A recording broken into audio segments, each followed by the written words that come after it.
Very good.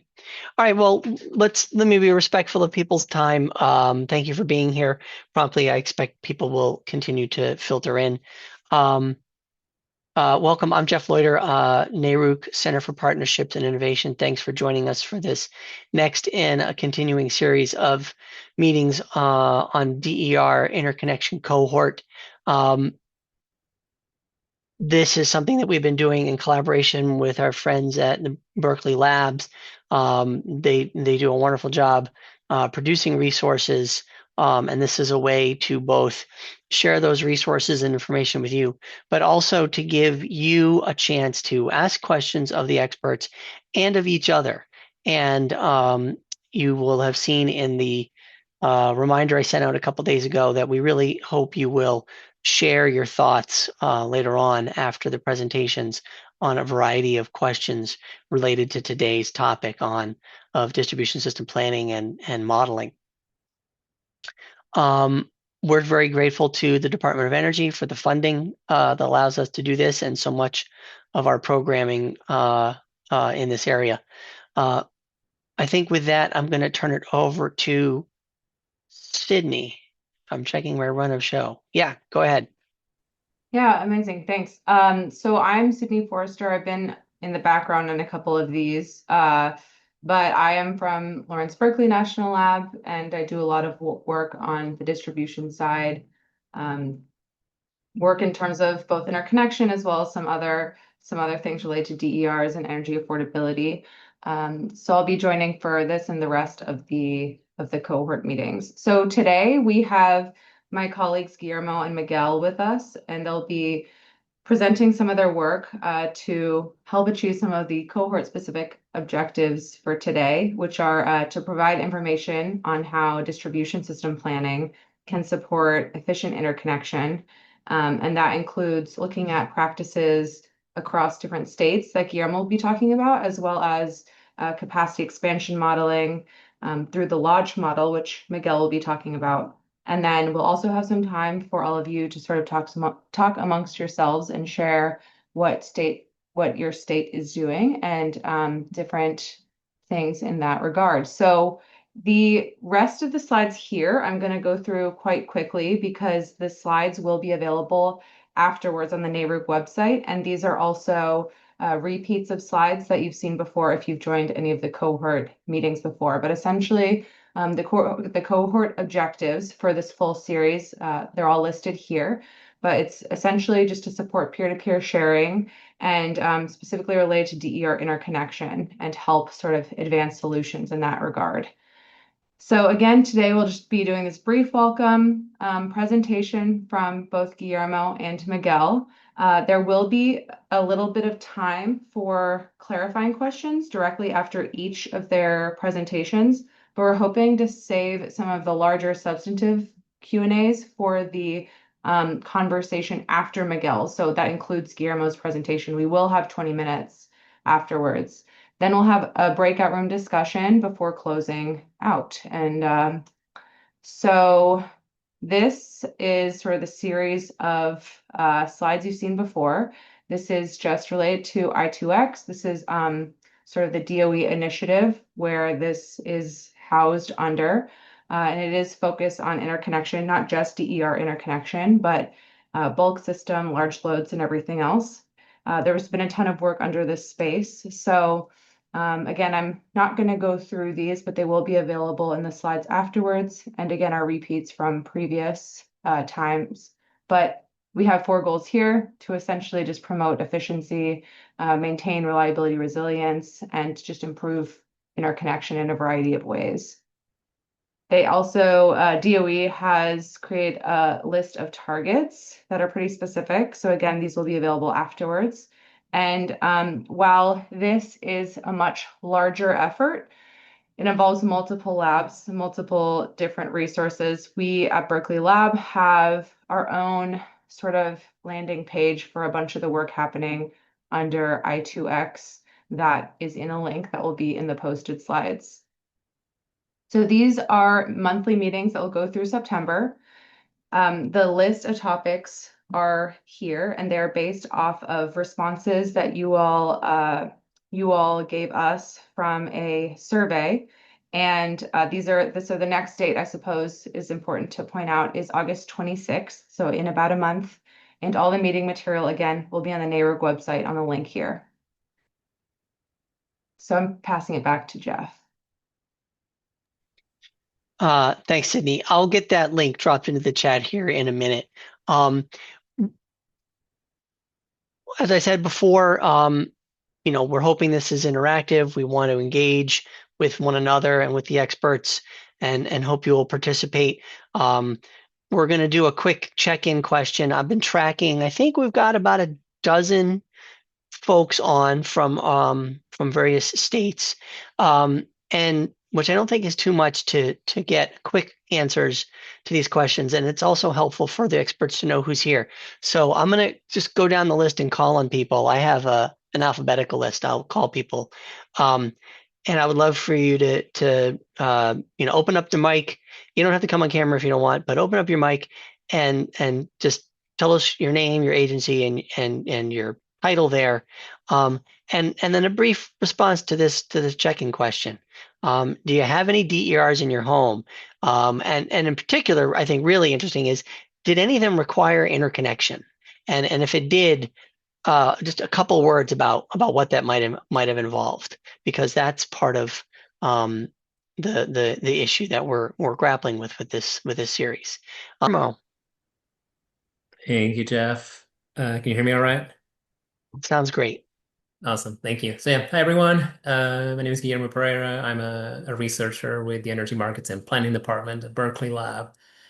And today I'm going to be sharing some of our work in identifying both state and utility practices that illustrate this coordination between distribution system planning and interconnection. Just as a quick general background, probably no news to folks attending today is, utilities conduct distribution system planning and have been doing so for decades to understand what are the near term and long term needs. Are there any needs for physical or operational changes in the system that need to be implemented to continue to deliver both reliable and safe service? And distribution system plan. So the outcome of that planning process describes both those near-term, either capital investments or operational expenditures, as well as long-term strategies and the vision that the utility is aspiring to deliver through their investments. In terms of distribution system planning requirements, so jurisdictions that have some type of requirement in place, as of May 2026, when we completed our third edition of the State Electric Distribution System Planning Practices Catalog that you may have seen online, 22 different states plus Puerto Rico and DC had some form of requirements in place. And by that, with those requirements in place, what happens is utilities have to file a distribution system plan with the Public Utility Commission. And in some cases, the commissions have an approval process for that plan, so they may approve it as submitted or approve it in modifications, or in some case deny it. And in some other jurisdictions, that is not the process. The plan is submitted for informational purposes. On this map on the right, you can see some of the types of plans that requirements may cover. So they may be, oops, what happened there? They may be distribution system plans, they may be grid modernization plans. In some cases, they are named as transmission and distribution improvement plans. So there's a range of different planning scopes that may derive from these different requirements in different jurisdictions. So now zooming into the coordination between planning and interconnection of grid edge resources, sometimes also known as distributed energy resources. You may see both acronyms in this slide. Coordination is important because at a high level, it enables for both robust planning outcomes that are able to consider what is happening in the interconnection side, as well as effective interconnection processes that are enabled to be more effective through well-informed planning. And what this does is good coordination between distribution system planning and interconnection eliminates or reduces some of those information asymmetries that may exist between processes. And some of the outcomes of that is that coordination enables a range of different stakeholders, be it regulators, state energy offices, utilities, depending on how they're involved in different state processes, to understand both the scale and the characteristics of the existing portfolio of resources that are interconnected to the system, as well as understand what are the future interconnection needs, which may be informed through queue information, as well as through forecasting and scenario analysis that some utilities and state requirements include.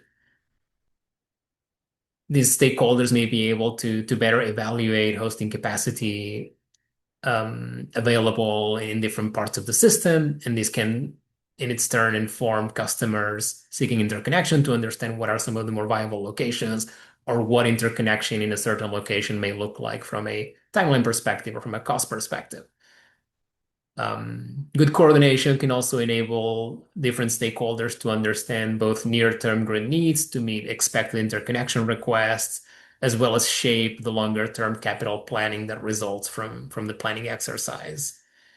And in some jurisdictions, this coordination is also enabling the implementation of alternatives to meet growing demand and the need to interconnect resources and load and reduce infrastructure needs, such as is the case of flexible interconnection approaches that we are seeing rise in popularity in different jurisdictions as an alternative to a typical firm interconnection.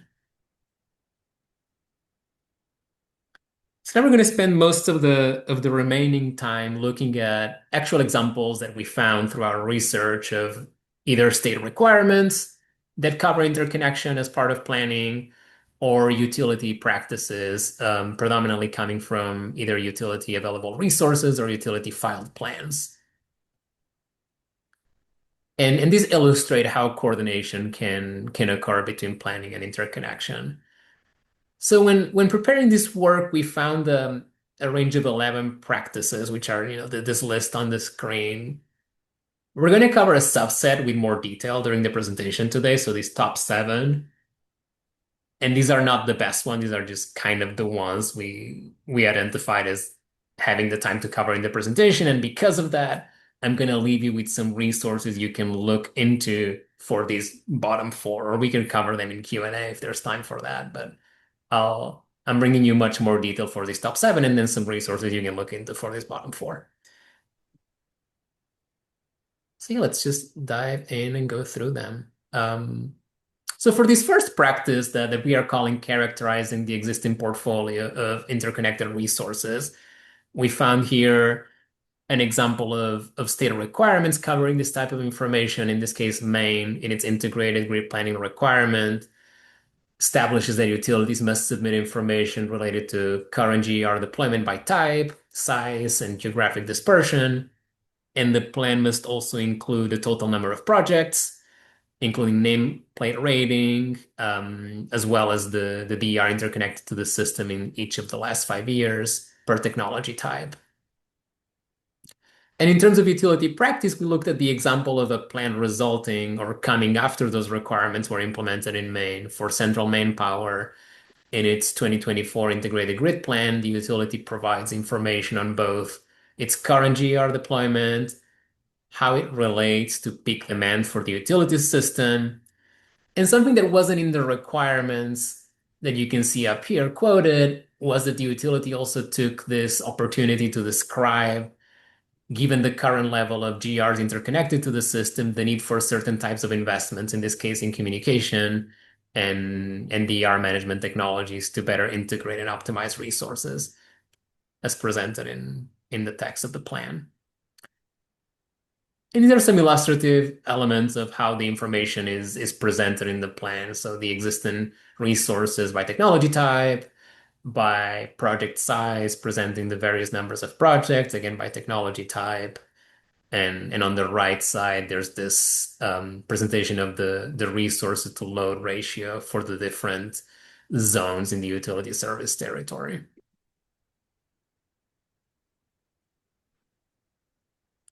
Another practice is to describe the resources in the queue, so those waiting to be connected to the system. And for example, as as an illustration of a state practice, New Mexico, in its distribution system plan filing requirements and were recently passed. Those require utilities to provide information on the existing interconnection queue, as well as information on the time from application to actual interconnection, as well as the cost to interconnect on a feeder by feeder basis in this case.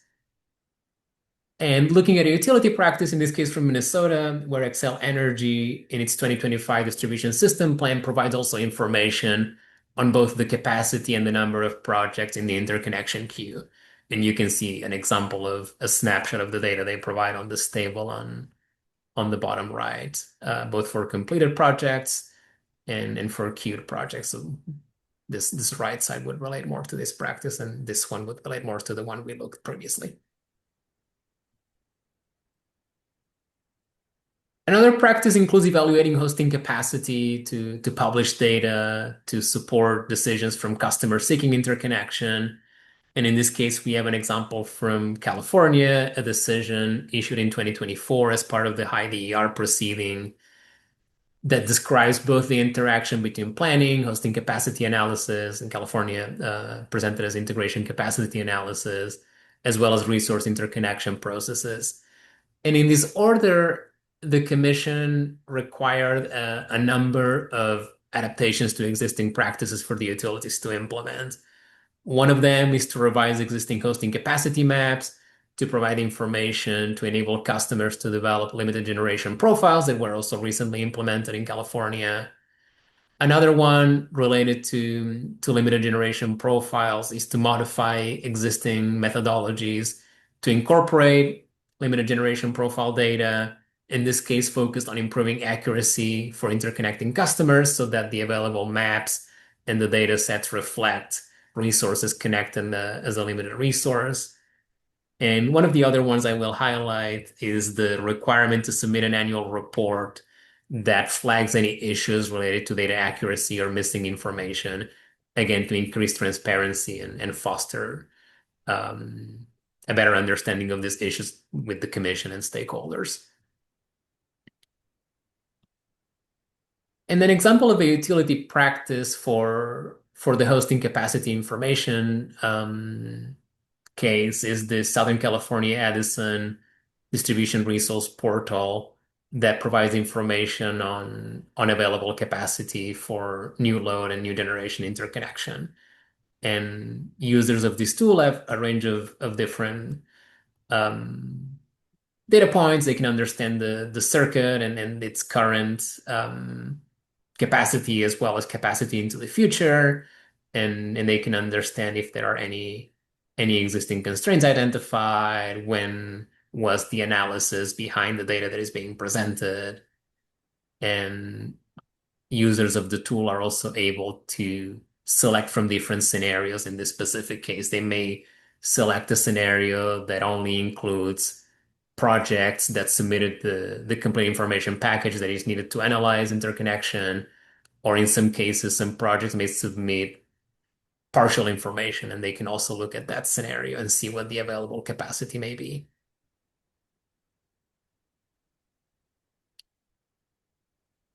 Another practice focuses on describing interconnection requirements. And in this case, for example, Michigan requires utilities in its plans to provide information on the interconnection process for both customer-owned and third-party owned GERs. And a plan resulting from those requirements is this one from Upper Michigan Energy Resource Corporation, for example, in 2026, that provides information on the applicable state interconnection rules. It also describes the different tracks that are available for interconnection requests, and it describes the tariff options available for customers seeking interconnection.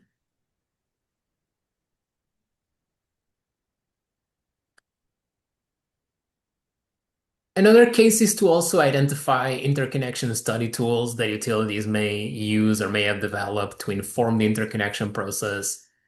And an example of that is Pacific Corp in its 2026 distribution system plan for Oregon describes the characteristics of an in-house developed tool called Long Range AMI Profile Aggregation Tool.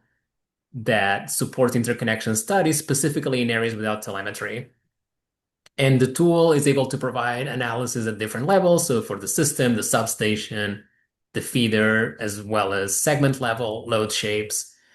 And the minimum load, the minimum asset loading information that the tool provide helps inform planning decisions to understand if the proposed interconnection request is exceeding available capacity for that specific asset, for example.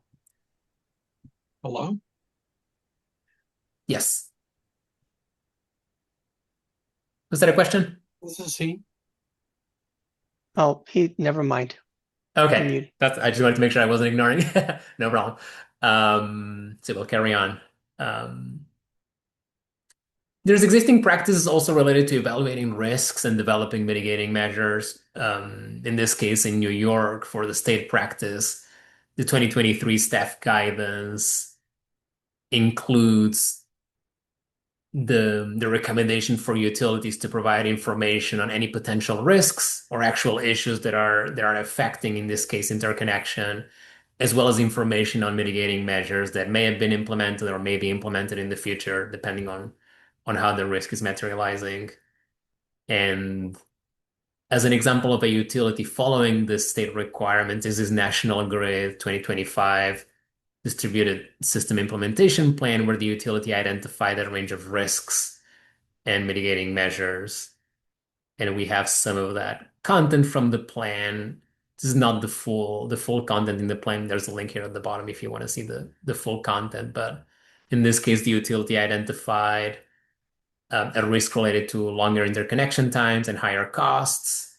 Also, a risk associated with an interest in greater transparency and cost estimates, as well as the lack of implementation of DR applications combined with microgrids. And for this risk, the utility also presented a series of different mitigation measures. For example, I'll cover one of these to illustrate for this interest in increased transparency on costs. So this risk in the middle of the table, National Grid describes that it implemented a process to update cost estimates on an annual basis, as well as continue to pursue stakeholder engagement efforts in different working groups to support this interest and need for transparency. And I believe is the last practice we're going to cover in more detail related to assessing near-term grid needs to enable interconnections. And in this case, the example I have hasn't been approved. It's currently as a proposed final decision in Connecticut by the Public Utilities Regulatory Authority. And in this proceeding, the proposed final decision includes that utilities may develop a section in their plan for interconnection information. And that would live within the grid needs assessment section. And if utilities are to include that section, the proposed order describes the type of information that needs to be included, which in this case is a narrative of how the grid needs that were identified and the solutions are forward-looking to support GR interconnection, as well as a description of any alternative investments considered beyond the solutions presented and selected, as well as information on the cost and benefits for the solutions selected and proposed in the plan. So these are some of the other practices I was mentioning in the beginning. There's links for all of them. So these may be relevant for some of your work. So I invite you to just explore some of these resources. And so yeah, in terms of summary, both planning and coordination benefit from planning and interconnection, benefit from robust coordination. For example, interconnection information can inform near-term investment needs and long-term distribution system strategy that occurs in the planning process. And the planning process can also contribute to develop capabilities and identify grid needs that result both in a timely and cost-effective interconnection of new resources and load. And lastly, robust coordination between these two processes allows regulators and other stakeholders to understand the complementarities and interactions between these two processes to identify opportunities for meaningful improvement when that is needed. And I included a couple of lab resources that have specific relevance to interconnection. We're almost at time, so I believe we're going to be able to make the slides available. So I invite you to also take a look at this. I highlighted in these different resources where the interconnection related details exist, and there's links to all of them, so you can explore these as well. So yeah, I think Thanks so there's much, Guillermo. a minute left for a quick question, or back to you, Yes. Jeff. Any quick questions for Guillermo? I mean, I think the the the importance of what I'm hearing is the importance of the synergy that's available between these two realms, which are often separate at a utility or in a regulatory perspective. And we'll want to dig into that more when we get to some of the participant discussion later on. But does anybody have any quick questions, follow up for Guillermo real quick before we move to Miguel, and who's going to talk about some specific modeling capabilities?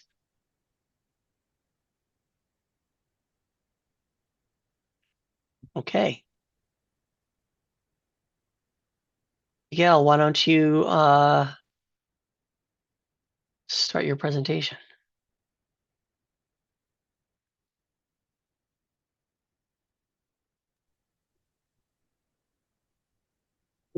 Just want to confirm that you can hear me okay and you can see my slides. All things look good, thanks. All right. So thank you very much. I'm gonna be talking a little bit more about the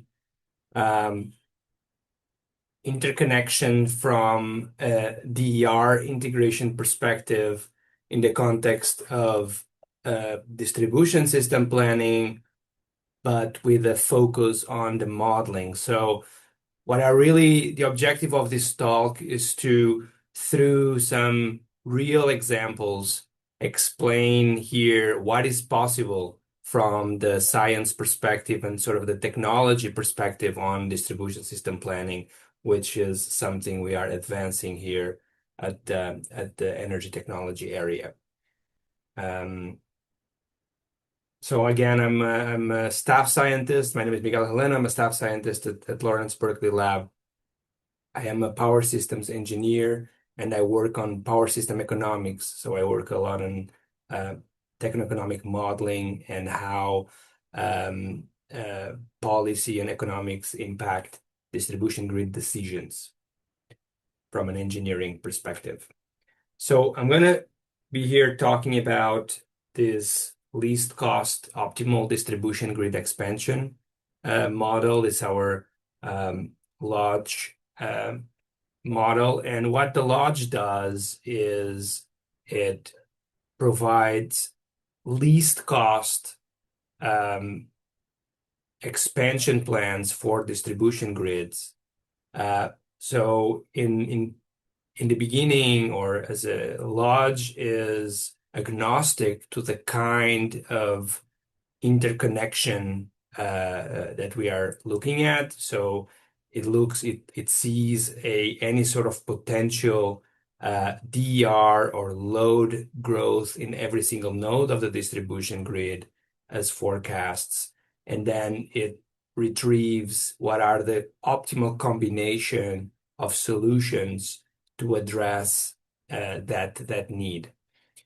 So you can see this as an optimization engine on top of a power flow analysis. And this is a very powerful tool because with the same tool, we can both assess grid needs, we can prescribe least cost solutions, and as a part of the same problem, we can also value DERs, understand non-wires alternatives in not on a one-on-one situation, but more in a combination and how these things play together. So are like how traditional investments can be combined with DERs and other resources to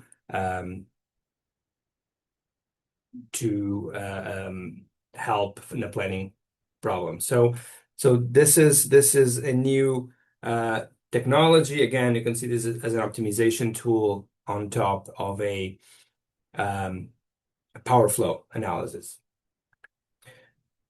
In reality, Lodge offers these three options of providing grid needs, economic solutions for planning, and DER valuation. We can use both, like a full load or net load forecast model into Lodge, or we can just do one DER interconnection, was like just modify the load in one specific point, or modify represented DER in a specific point to conduct a interconnection analysis.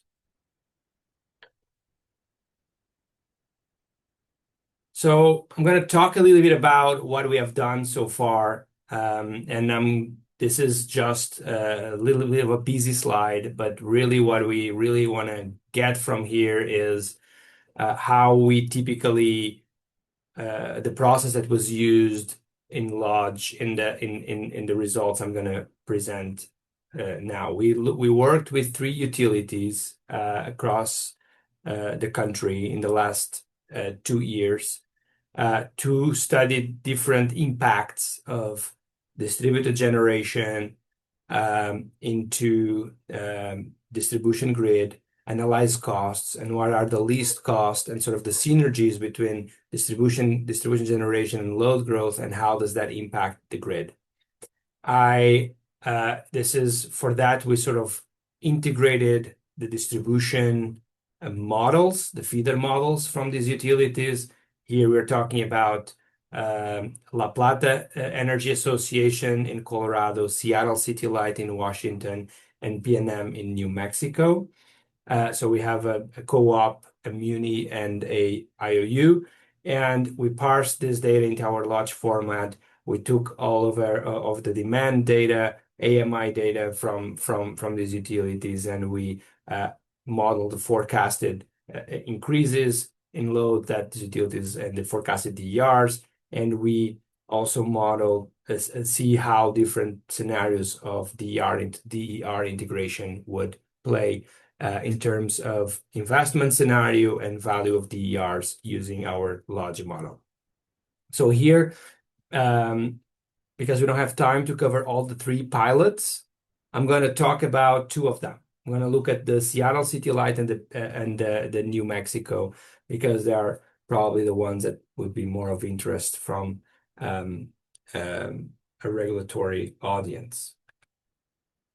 So in Seattle City Light, what we're really trying to do is a community solar program, where solar is actually divided into smaller distributed PV integration. And what we're really trying to do here is to place up to 4 megawatts of these type of solar in Seattle territory. And you want to understand where they can put this 4 megawatts in ways that hurt the grid the least, and understand what are also the synergies between load growth and also winter load. Seattle is a winter peak utility, so the idea is to sort of understand how winter load played out with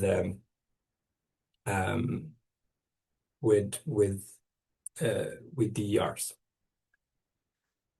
So what we've done is we used the Lodge model in every single feeder. We analyzed every single feeder and how a potential impact of different up to 4 megawatts of distributed generation, what would be the impact in each feeder, and sort of rank these feeders. So if you think of it, this is a sort of more of an advanced hosting capacity analysis, because we are not only here capturing what is going to happen, what is the impact if the grid cannot or cannot handle the distribution, the amount of solar. In this case, we are really we put a dollar number in terms of investment per year that is required. And we rank this from the minimum investments in terms. So our score is based on new line upgrades and new transformer upgrades.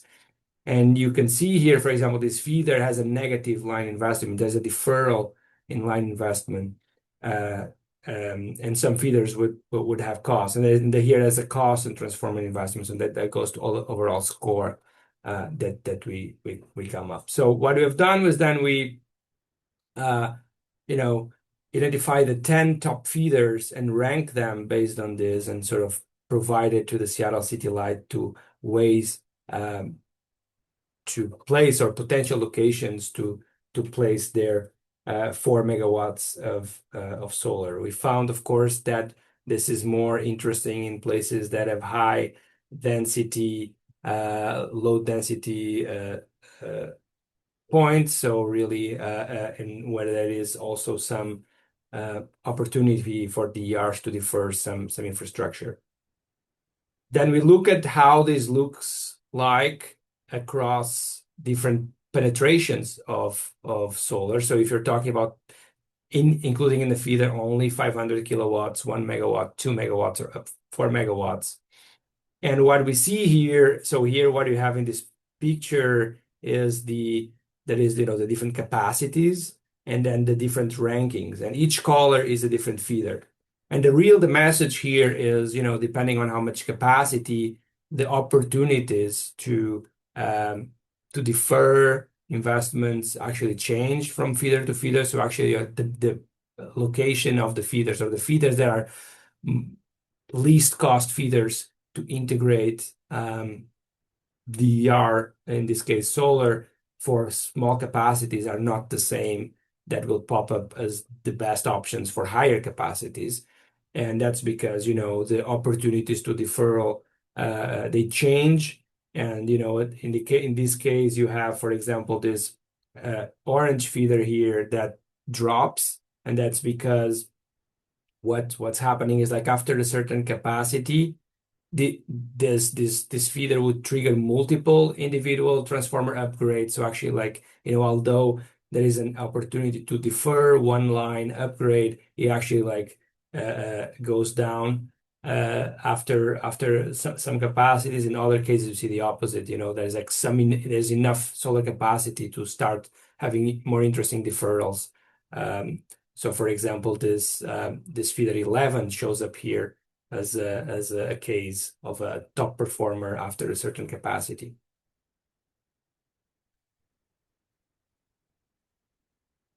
We also looked at the combined effect of generation and load growth. So here what you have is, again, for different capacities of the DER integration, what would be the dollar per kilowatt of capacity of DER that actually comes in. And what we see is, like, when we plug this, work with what's expected for 2030 and 2040 IRPs in Seattle territory, what we see is, like, of course, there is a significant amount of decrease in this case, average integration costs when we account for what's going to happen, or it's expected to happen in the long term. So this sort of, like, reinforces the need for this sort of proactive analysis between distribution planning and interconnection studies. So sometimes waiting for load to growth, there is a significant benefit, and this is what this chart is telling us. This is probably less important here, so I'm not going to spend much time. But really, like, this is a particular interest in the Northwest, because this is a winter peak utility, and solar is mostly in the summer. So the issue was, like, how much can you actually cover with solar when we talk about load growth, right? And what we see is, like, there is still a percentage of winter peak of winter load that we can cover with solar generation in 2030 and 2040, but then with 2040, actually, like, there is a significant decrease from 2030 to 2040 in terms of solar being able to supply the winter load. And so that's one of the analyses more an energy analysis that we also derived as a subproduct of this project. So in New Mexico, we had a similar analysis, a little bit different from the perspective of the size of the community solar. Now we are just talking about a large distribution grid, single point connected solar. So this is an 8 megawatt solar sizes, or up to 8 megawatt in one point. We also consider the possibility of dividing in 2 points. And we looked at 58 feeders from New Mexico and understand what are the best options to plug this 8 megawatts and how this actually would pair with other DER. So in the not just solar, but solar with storage, and what the benefits will be from the grid perspective. So what we have here is sort of the distribution of the cases where there is in some cases, what we see is like in some feeders integrating 8 megawatts of solar will lead to new costs, which are depicted in red. In some cases would lead to deferrals, which are shown here in blue. And in some cases, there is actually no impact at all. So this table here tells you, like, depending on the capacity you are considering, like 3 megawatts, 5 megawatts, or the actually targeted capacity of 8 megawatts, what is the number of feeders in which, solar has have no impact, have increased investments or deferred investments in the distribution grid. And you can see that is, of course, with the 500 megawatts is when there is the most benefits. And then in the 800, when you go to 8 megawatts, there is also more cost and less deferrals.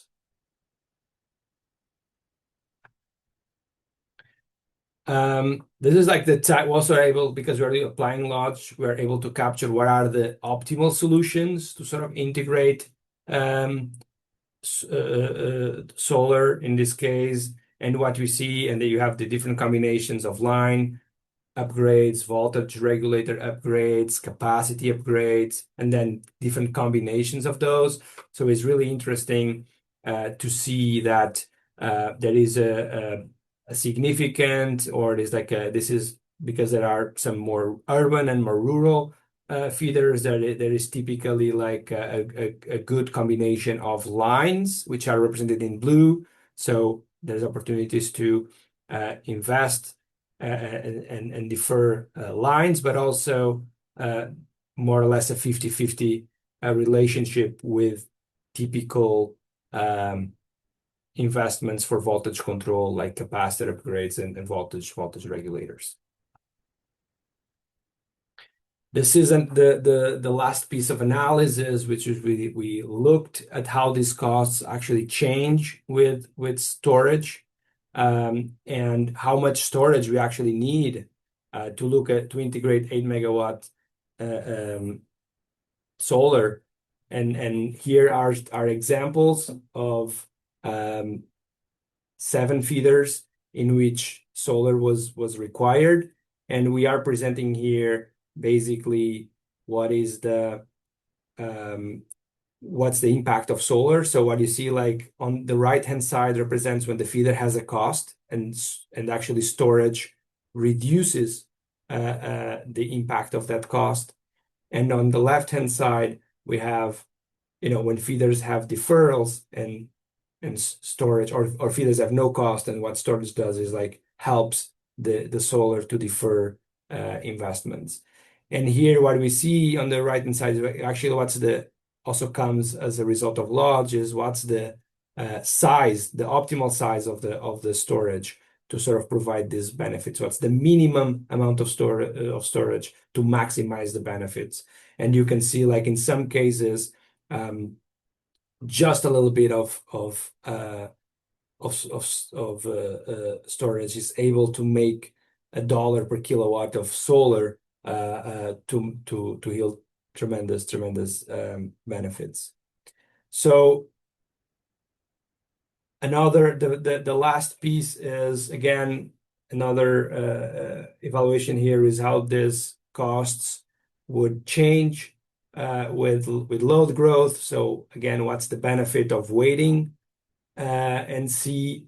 And what we can see is there is a significant. Also important to note here, we studied the mid location and the base and the end location. So the possibility of placing the community solar in two different points of the grid. And what we can see here is, in general, the end location provides less deferrals. So what you see here is there is a better option to place it in the middle in general. And then, of course, when the load increases, the opportunities for deferrals, which are the blue dots, the blue bars, the opportunities for deferrals also increase. So yeah, again, the main message here is there is a tremendous opportunity to look at DER interconnection and DER integration and value of DER in the context of load growth.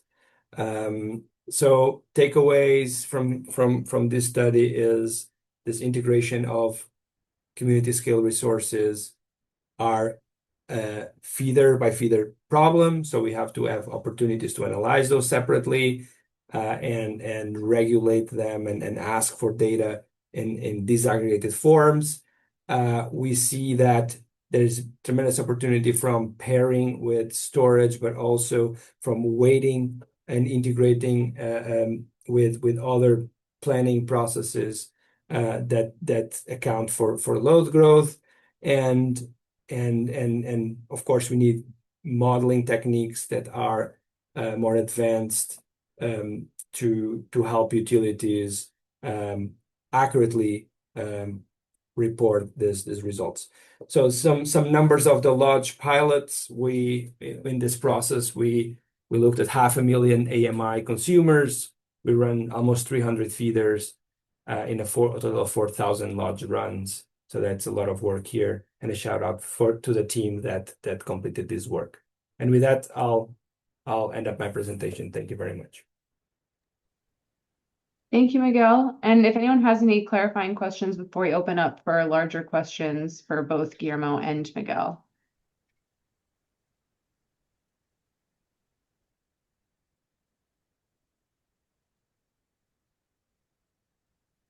I see a question from Tyler in the chat. I don't know, Tyler, if you want to come off mute, or I can just read out loud. Sure. I was curious what inputs the lodge model requires. Yeah, the lodge model, like I didn't spend much time, but like in the beginning, we take the feeder models from utilities and unit costs for distribution grid. Those are like the two main types of data sources that are. Can you still see my screen or no? No. Okay. I just stopped it, but Yeah, that's fine. That's fine. I just didn't realize if I did something wrong. no. Okay. You wanted to go back and show something. No. That's it. Okay. I don't know, Tyler, did it answer your question? Yeah, just a follow-up. What form do the feeder models that you use as inputs take? Yeah, that was like that very first busy slide. We in these three cases we took synergy models, SIME models, and the other one is even a GIS model. So they're very flexible for large. Got it. Thank you. Yeah. Maybe can I ask a question? Sort of maybe picking up from maybe this is where you're going, Tyler. Is what's required for a utility to do this kind of analysis on their own. If a commission expresses interest in it or directs them to do that, or what possibility is there for commission to do some of this modeling or explore some of these options?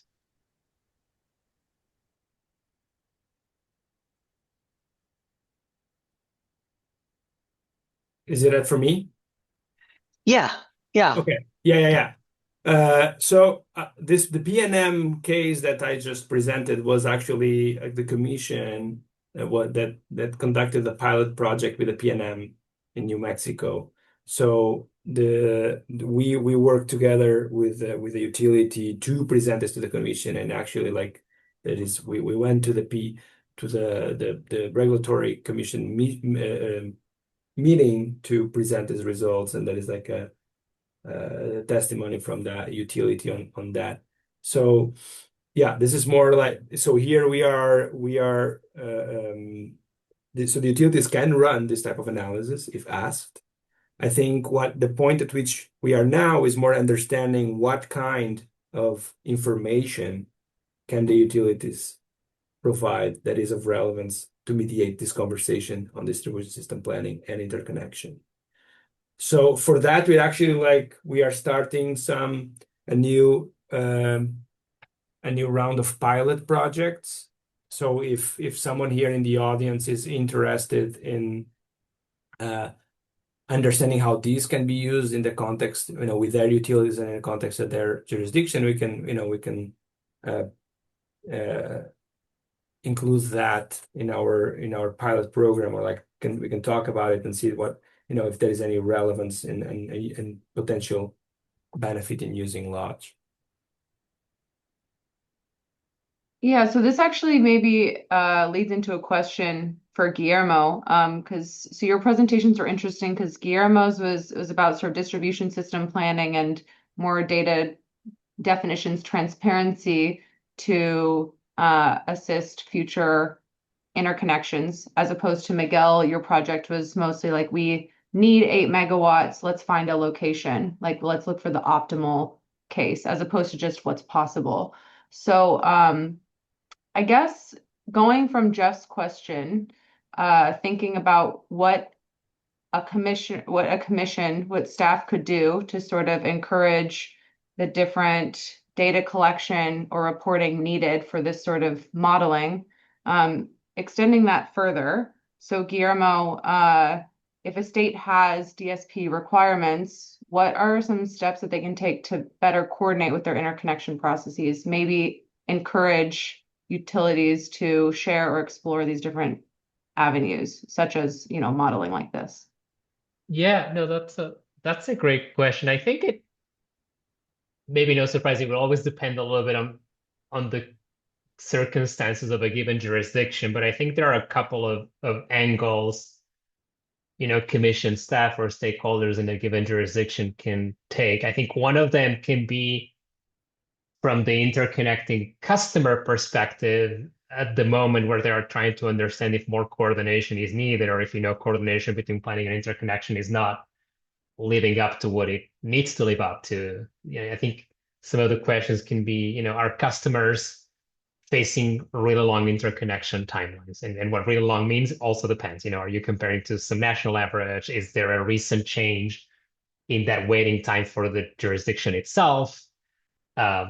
Associated with that, are interconnection costs increasing or becoming prohibitive, and because of that leading to customer withdrawals in some cases? So what are those impacts?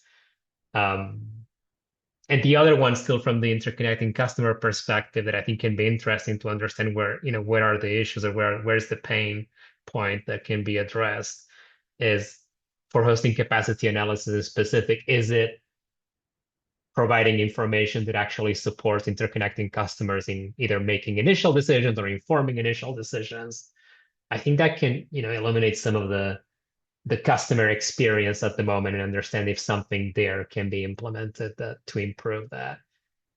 And I think the other one that is not separate from the customer experience, but it comes from a different angle, is looking at recent planning outcomes. So, for example, recent capital plans resulting from distribution system planning. In addition to that, was there a need for significant numbers of reactive upgrades identified through interconnection requests that weren't flagged in planning? That can be also a sign that maybe more robust coordination between those processes can be beneficial. So I don't know, those would be like some of the angles as, as a jurisdiction, if I was trying to find where the processes aren't speaking to one another and where potentially we could be improving that coordination. I think those could be some of them. Yeah, opening it up. Do any audience members have more questions for Miguel or Guillermo? Or even just comments? Or in my case, if I covered your jurisdiction, you have more details about it, please. Love to hear them. I have a question. Yeah. Oh, Oh, go go ahead. ahead, please. Oh, no. Peter, go ahead. Well, Miguel, my question was just about having this filter up to the larger integrated resource capacity side of things, the planning side of it, I guess, really on the transmission side. And so I guess I'm just wondering how this helps with planning on the bulk electric system and how you connect that with the distribution grid planning that you're talking about with Lodge. And how, the reliable capacity that you can expect to flow upwards so that it can be planned at that bulk electric system level. I think this is a fantastic question. We have actually a subsequent project that is not, I mean, there's not been, this one is like already being used by utilities. The subsequent project is answer exactly that question. So we came with this concept of net load range cost curves, which are ways in which you can pass this capacity up, as you say, with some guarantees from the distribution utility. So you can say, I can guarantee that you will see this amount of variation in your substation or peak demand in your substation with a given guarantee, and that will like have a direct correspondence on the distribution planning. So it's more like an infrastructural guarantee that this will that a certain range of peak load will happen in your substation, and that's sort of like a more research type of work. But we've done modeling, we have done application to utilities, but it hasn't been like in the utility or piloted with utilities yet. Great. No, thank you. Yeah, my question is maybe outside of the discussion we are having right now. One of the pressure we are getting from all sides that we have to be proactive. And proactive, I understand that planning actually planning is proactive in nature. But is there any model you guys are working on where we can actually use to identify the future investment opportunity? I was thinking this way, that potential, it's almost like a probabilistic locational, probabilistic identification of location where they need more investment in future growth and stuff. And the other question, maybe it is more related to what we are talking about. The other question I have, that from your experience, the type of modeling the utilities are right now, using right now, are those more proprietary models that the regulators cannot have access to it? Because that's my experience in integrated resource planning docket that they always talk about. All this modeling they are using are proprietary, so we cannot have it, or they are using like the models you are using, or you just presented here.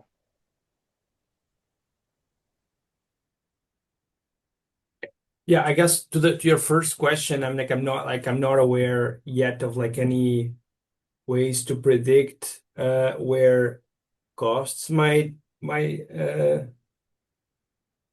occur. I don't know, Guillermo, do you want to you raise your hand? Do you want to say anything? Yeah, no, on that one, it's very early stages, but I'm happy to hear your question. I am part of a team at the lab with a couple of other colleagues, Jeff Deasand, Juan Pablo Carvalho, and it's a project focused on proactive investments, and one of the components of that project is developing a modeling framework. And we are in the early stages of specifying what that looks like. It probably, will include some of the aspects you were mentioning, but we're still specifying at what level of the system we're going to define it as a test case. And we are interested in, at some point in the process, testing it with, real cases in a real jurisdiction. So if I can shoot you an email after the call, or if you want to email me after that, we'd be happy to keep you updated on where we're going, or maybe have some sort of just informative conversation. It seems like you're dealing with these issues right now, so that might be a good conversation. Either So way it will work. I'm really interested in that awesome. discussion. Yeah, that correspondence. And my team, from my team, Katie Weber is here too, so include her in that email. Awesome, thank you. We'll do that. Thanks. Thank you. Yeah, I guess the proactive issue here with interconnection is more like, you are now, say you have an interconnection request, right? And you have, and you conduct a power flow study and you realize I need to upgrade this line, or I need to upgrade this transformer because now I'm gonna start having like reverse power flow, for example. But you at the same time you are working on a grid needs assessment or some sort of forward-looking distribution plan for the next 5 years that tells that load is going to increase in that same transformer. So you are actually raising a problem that won't exist in 2 or 3 years, and you are at the same time you have data for both cases, right? Is going to happen within the 5 years that you are looking at this, but because these teams don't talk to each other, and because they don't have to talk to each other, there is no interconnection is a process that forces you to look at the system how it is currently, and what are the solutions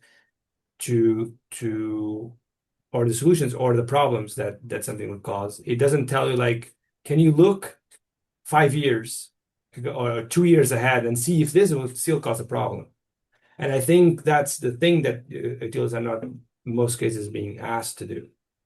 Is like if you're the interconnection issue that you are currently facing, just by delaying the interconnection, you have two options. You can, trigger the investment now, or wait a couple of years and that won't be an issue. I think that's what at least what we can do proactively with the data that exists right now. On the modeling side, utilities work mostly with power flow analysis. So what they do is they have tools to understand what the problems are, but the solutions are still engineering and manual. So they're going to base in each utility as its own manual proceedings. Others are just based on experience from the engineers. But what the power flow, these modeling tools tell is oh, here is the solution. Here it is the problems. And then they go and oh, for these problems, typically we address in these ways in our utility. And that's why you have a lot of traditional investments coming out of these solutions, because it's what utilities are used to. And that's what their engineers are confident on. So what our tool tries to do is to say, no, we can actually also automate this process in a least cost way, and guarantee that this cost. So that introducing this into utilities it's been easy in munis and co-ops, especially munis. For IOUs, they have no incentive to do this. So we're trying to understand with people like you and other colleagues here, what's the best way to okay, we have a solution that is proven that is least cost, right? So how can we use this to help regulators and to help the process? And I don't have a good answer for you there. I think you answered my question. And about your last part of your question, I think your question that how we can help. I think one of the way I always try to do ask the utilities to use non-proprietary or open source models, and that was very helpful for a while. If they could provide all this data, and I can use that model because it's open source, and I can check those their whatever they filed, and I can play with that number. So that was very helpful, and I think what you guys are doing will be very helpful for engineering side, and to how we can help us to use this type of optimization model instead of their model, what they are doing the traditional way. I think yes, exposure to this type of model by all regulators and utilities to a certain extent, that will be helpful. I think this seminar is very helpful. And if you guys are willing to present your work in other forums, that would be great. Like I don't know, Jeff might have better idea about that. How you can present these things in Nehru Policy Summit or annual meetings and stuff. That would be very helpful, because usually regulators are not exposed to this type of technical stuff. Regulators are open to the economics and all this financial stuff, but not. Yeah, absolutely. I mean, that's why we do this. And you're great. You always show up. You always have good questions. I appreciate that. I mean, we try real hard to get as many people here as possible. I would love it if more would show up. We keep trying. We post these things on our website so people come get them later. Maybe they weren't thinking about this week or last week when this came out, but in a couple of weeks, all of a sudden it'll show up and they'll have missed this. So you have limited time. You can't attend every webinar about every interesting analytical solution. But I appreciate that. I wanted to ask a quick question before, and then Sydney's going to ask everybody a question. That one of the ones we circulated. Have you ever, I guess this is more for Miguel on the modeling. What I heard you say was utilities, they do their modeling, they identify a problem, and then they come up with solutions based on their expertise and their many years of knowledge and the way they've done things that have successfully solved problems in the past. But they don't know that if it's the least cost solution, and their historical types of solutions may in fact not be the least cost solution. And this model helps identify those. Have you ever done any kind of, in effect, sort of calibration and actually gone to a situation where a utility identified a problem and implemented a solution, and you looked at that same problem and identified a lower cost solution? I'm wondering if that would be more meaningful than things that are only forward looking, right? You're comparing by saying if you had done this, you would have ended up with a different outcome. Yeah, I mean that's what we've done with this project. We did not compare because we did not compare with the previous investments, but we compare with that utilities would do in the same situation. And that's I can tell you 90% of the time where we have non-wires alternatives as a solution in combined traditional investments, I mean the combination of these two things are a solution. you never have a utility trying that before, right? Okay. You don't have that as part. Then some utilities do that when they are forced to do it. Then they go back and it's like, yeah, that is, there's a least cost way of doing that by some deferral opportunities and that kind of work. But it never comes up as the solution that arises from the planning. Right. I So guess I was getting more basically, to your question, is like every time there is a non-wire solution coming out of Lodge in these real cases, it means like this is the least cost solution involves a non-wire solution. That's not what utilities would do.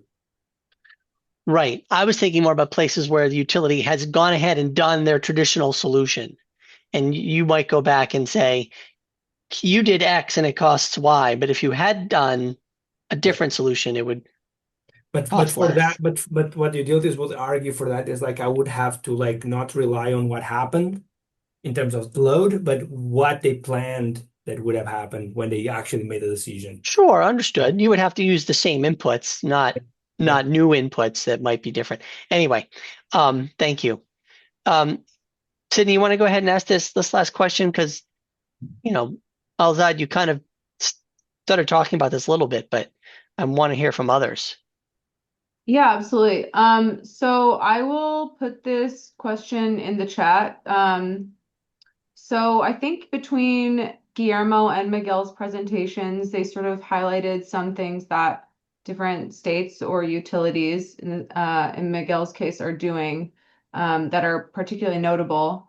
So Jeff and I were curious about any specific challenges that you might see in your state, and then what resource, requirement, or agreement, if you waved your magic wand, what would you want to do essentially to help overcome that challenge and improve and better align, I suppose, your distribution system objectives with what actually happens.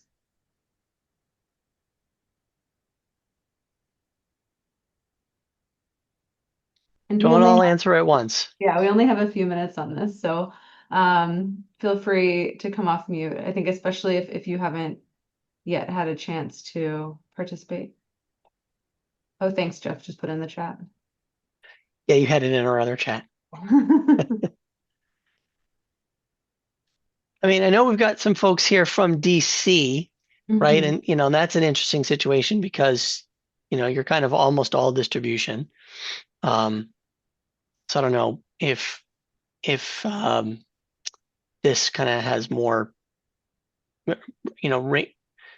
more interest or more salience for you.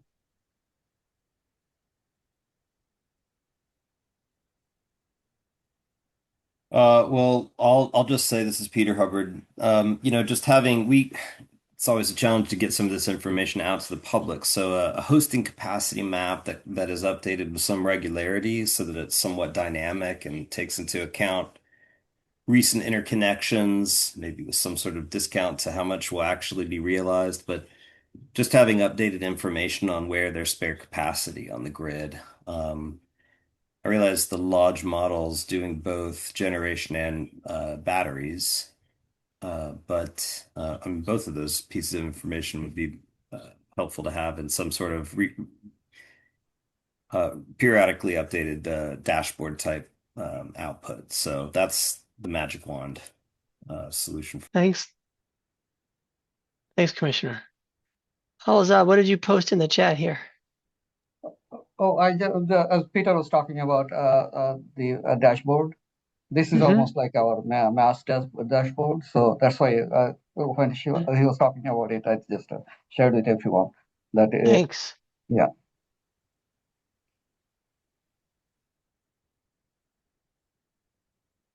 Anyone else want to share a challenge and a magic wand wish?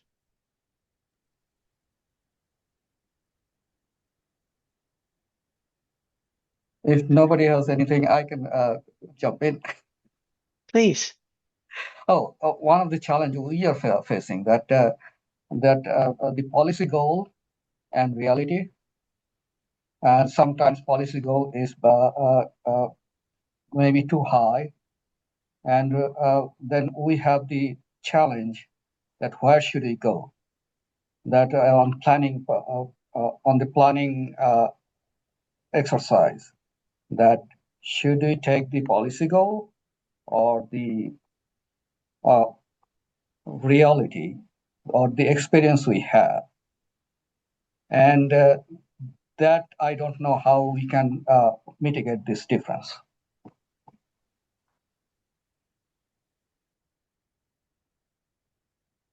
So it sounds like kind of setting goals that are ambitious enough, but also realistic enough to be met, or coming up with some intermediate goals, I Yeah, suppose, to get there. Okay. exactly. That is there any way, any practical way to mitigate that difference? Because In the ultimately, planning process specifically. Yeah. Right.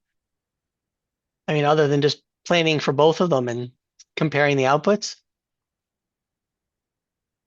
Yeah, I was That's a gonna good question. say, yeah, and it's a good, I was gonna say, I don't know, maybe not fully encapsulating the challenge, but I think scenario analysis that is not, widespread applied across jurisdictions. A lot of utilities do it, but not all of them, and the practices there vary.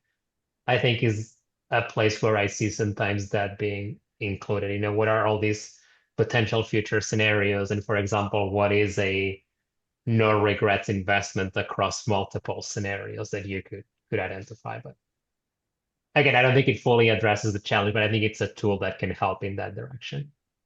Yeah, and I think another angle to this is like the similar to like the exercise we conducted here um in this work is like 8 megawatts is not possible if you think, but so the question becomes where is it possible then if it's not possible in general? So can you identify like 10 places where this is possible? And that's so it's a different kind of question that you ask on a distribution system planning exercise. It's like, okay, where can we fit the given policy goal, right?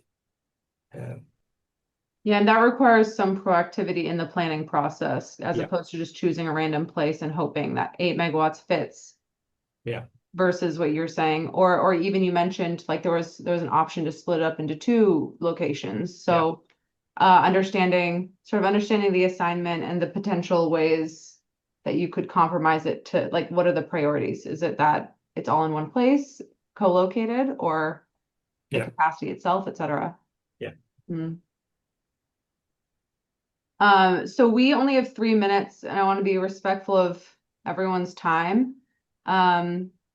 I think we can pass it to, one second, Jeff, who will discuss next steps. And I guess before I pass it to Jeff, I just wanted to thank both Guillermo and Miguel again from all of us here for coming to talk to us. And again, their slides will be posted on the NARUC website, and also feel free to check out their work on Berkeley on our website. And I think all of our emails are easy to find. But Jeff, I'll pass it to you. Thanks, Sydney. And thanks very much, Miguel and Guillermo, for sharing your expertise and your research with us and with the team. It is really valuable, and I think we do want to make sure that this is not the only avenue we have for sharing it. So we'll keep working on thinking about other ways to make this accessible. I will remind Jeff, people. let me just say that Yeah. we are partners with NARUC. We are here, so like feel free to like contact us if you have any question. If it's just a silly question, Right. you want to follow up to some of these discussions, we are available. We don't need to like come up with a whole webinar. Just shoot us an email. Happy to answer. Like no problem. Thanks. I really appreciate that. And I will also remind people that there is the state TA program that is available, where you can call in and talk to an expert about your issues. I will try to get that link real quick. I should have had that handy easier, but I think I can get it while I talk. As the screen shows, we've got another one of these coming up next month. Going to talk about really the nuts and bolts more about how interconnection happens. What are the guidelines for getting the things interconnected and what are some of the challenges and the opportunities in flexible interconnection for DERs. When you do have a constraint, for example, how can you maximize benefits of DERs, but acknowledge the constraints that might exist, at least temporarily, until maybe something can get built out. So I hope you'll join us for that and encourage your colleagues to join us for that. The other thing I always say at the end of these, if there's something that you would love to see us cover or resources that you would like us to bring to bear on these issues or other issues in the electricity and energy space, please don't hesitate to share those with us. That's why we're here. We want to provide you with the tools and resources that you need to be successful as regulators. So never hesitate, as Miguel said, just pick up the phone or drop us an email and let us know what's on your mind, and we'll see what we can do. Thanks to Sydney for all the great organization to keep this running in the background over the last few weeks while I was focused on our big meeting last week. So until next time, have a good afternoon, have a good rest of your week. We'll see you soon. Thank you all. So Thank you.